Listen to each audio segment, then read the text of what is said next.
पोलिसांच्या सतर्कतेमुळे वसमत नांदेड रोडवर दरोड्याचा डाव उधळला। गावठी पिस्टल, जिवंत कारतूस, चोरीची मोटारसायकलसह 1 लाखाचा मुद्देमाल जप्त। पोलीस स्टेशन वसमत ग्रामीण हद्दीत रोडवर पिस्टलचा धाक दाखवून दरोडा टाकण्याच्या तयारीत असलेल्या 5 जणांच्या टोळीतील दोघांना स्थानिक गुन्हे शाखा व वसमत ग्रामीण पोलिसांच्या पथकाने मंगळवारी सकाळी अटक केली आहे। त्यांच्याकडून 1 पिस्टल, 1 जिवंत कारतूस, लोखंडी रॉड व इतर साहित्य जप्त केलं आहे। वसमत नांदेड रोडवर 5 जण एक दुचाकी वाहन रस्त्यावर उभी करून प्रवाशांना पिस्टलचा धाक दाखवत असल्याची माहिती पोलिसांना मिळाली होती।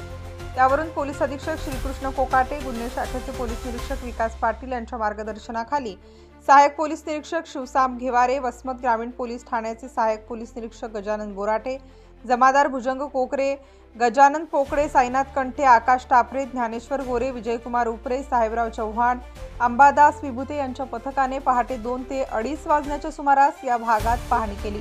यावेळी 5 जण रस्त्याच्या बाजूला दबा धरून बसल्याचे दिसून आले।